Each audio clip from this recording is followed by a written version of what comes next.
ଆପଣଙ୍କର ନାଁ ଅଛି କି ଚେକ୍ କରି ନିଅନ୍ତୁ। ବର୍ତ୍ତମାନ ଭୋଟର ତାଲିକା ସଂଶୋଧନ କାର୍ଯ୍ୟକ୍ରମ ଆରମ୍ଭ ହୋଇଯାଇଛି। ଆପଣମାନଙ୍କୁ ସ୍ୱାଗତ କରୁଛି geography with Sanjay Purohit YouTube ଚ୍ୟାନେଲକୁ। ଆଜି ଜାଣିବା ଆମେ SIR ବିଷୟରେ। ଯେଉଁମାନେ ନୂଆ ଅଛନ୍ତି ସବସ୍କ୍ରାଇବ୍ କରି ନିଅନ୍ତୁ, ଲାଇକ୍ କରନ୍ତୁ, ସେୟାର କରନ୍ତୁ। ଜୟ ଜଗନ୍ନାଥ। ବର୍ତ୍ତମାନ ଦେଖିବା ଆମେ SIR କ'ଣ। SIR ହେଉଛି ସ୍ପେଶିଆଲ ଇଣ୍ଟେନ୍ସିଭ୍ ରିଭିଜନ୍। ତା ଅର୍ଥ ହେଉଛି ସ୍ୱତନ୍ତ୍ର ସଘନ ସଂଶୋଧନ। ଏହା ଅର୍ଥ ହେଉଛି ଭୋଟର ତାଲିକାର ସଂଶୋଧନ କାର୍ଯ୍ୟକ୍ରମ ସରକାରଙ୍କ ଆରମ୍ଭ ହୋଇଛି 2024 ମସିହାର। ତ ବର୍ତ୍ତମାନ ଆମେ ଦେଖିବା କେଉଁ ତାରିଖରୁ ଆରମ୍ଭ ହେଉଛି, କେବେ ସରିବ, କ'ଣ କରିବାକୁ ପଡ଼ିବ, ଏହାର ଉଦ୍ଦେଶ୍ୟ କ'ଣ।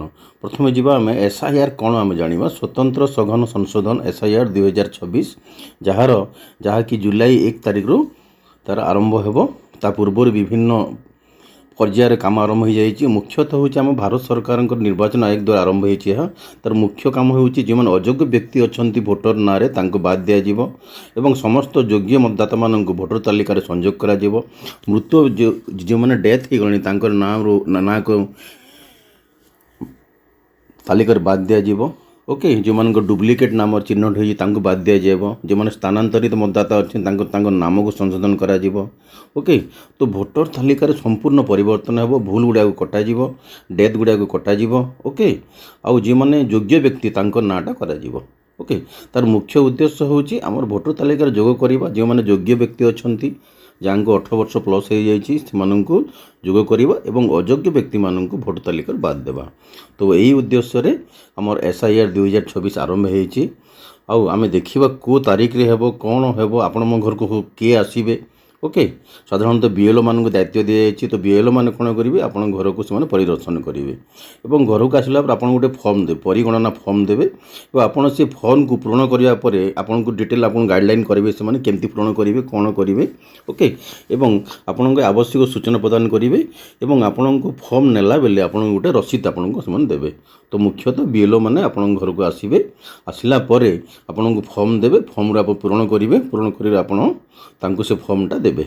ତ ଫର୍ମ ପୂରଣ କେବେ ଅବଧି ହେବ, ମୁଖ୍ୟତଃ ହେଉଛି ଆମେ 30 ମେରୁ 28/6 ପର୍ଯ୍ୟନ୍ତ। ଆମର ଏଇ ମାସ 30 ମେରୁ ଆମର 28 ଜୁନ୍ ପର୍ଯ୍ୟନ୍ତ ଆପଣ ଫର୍ମକୁ ପୂରଣ କରିବେ ଏବଂ ଚିଠା ଭୋଟର ତାଲିକା ପ୍ରକାଶନ ହେବ 5/7/2024ରେ। ଆଉ ଯଦି ଆପଣଙ୍କର କିଛି ଗ୍ରିଭେନ୍ସ ଅଛି, ଆପତ୍ତି ଅଛି, ତାହେଲେ 5/7/2024ରୁ 4/8/2024 ମଧ୍ୟରେ ଆପଣ ଦେଇପାରିବେ। ନୋଟିସ୍ ଜାରି ହେବ ଆପଣ ଦାବି ଆପତ୍ତିର 5/7/2024ରୁ 2/9/2027ରେ। ଆଉ ଚୂଡ଼ାନ୍ତ ଭୋଟ ତାଲିକା ପ୍ରକାଶ ହେବ 6/9/2024ରେ। ତେଣୁ ଆପଣ ମୁଖ୍ୟ କାମ ଅଛି ଆପଣଙ୍କର ଫର୍ମ ପୂରଣ କରିବାର ଅଛି। ତେଣୁ 30/5/2024ରୁ 28/6/2024 ଭିତରେ ଆପଣ ଫର୍ମ ପୂରଣ କରିବେ। ଆଉ ଯଦି କିଛି ଆପଣଙ୍କୁ ସହାୟତା ଆବଶ୍ୟକ ହୁଏ ତାହେଲେ 1950 ନମ୍ବରକୁ ଆପଣ ଫୋନ୍ କଲ୍ କରି ମଧ୍ୟ ବୁଝି ନେଇପାରିବେ।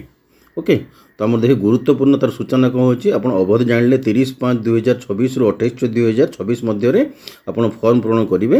ଆଉ ଭୋଟର ତା'ର ଚିଠା ତାଲିକା ପ୍ରକାଶ ହେବ 5/7/2024ରେ। ଓକେ, ତେଣୁ ଦେଖନ୍ତୁ ଆପଣମାନଙ୍କ ବର୍ତ୍ତମାନ ସୁଯୋଗ ଆସିଛି। ଯେଉଁମାନଙ୍କର ନାଁଟା ଭୁଲି ଯାଇଛି, ନାଁଟା କଟିଯାଇଛି, ଡିଟେଲ୍ ଚେକ୍ କରି ନିଅନ୍ତୁ ଏବଂ ଫର୍ମକୁ ପୂରଣ କରନ୍ତୁ। ଆଉ ସ୍ୱତନ୍ତ୍ର ସଘନ ସଂଶୋଧନ କାର୍ଯ୍ୟକ୍ରମରେ ସହାୟକ କରନ୍ତୁ। କିଛି ଆବଶ୍ୟକ ହେଲେ ହେଲ୍ପ ଡେସ୍କକୁ ଫୋନ୍ କରନ୍ତୁ। 1950 ନମ୍ବରକୁ ଆପଣ ଫୋନ୍ କରିପାରିବେ। ଆପଣଙ୍କୁ ସୂଚନାଟା ଯଦି ଭଲ ଲାଗିଛି ଲାଇକ୍ କରନ୍ତୁ, ସେୟାର କରନ୍ତୁ, ଯାହାକି ଅନେକ ଲୋକ ପାଖରେ ପହଞ୍ଚି ପାରିବ। ସବସ୍କ୍ରାଇବ୍ କରନ୍ତୁ। ଜୟ ଜଗନ୍ନାଥ, ନମସ୍କାର।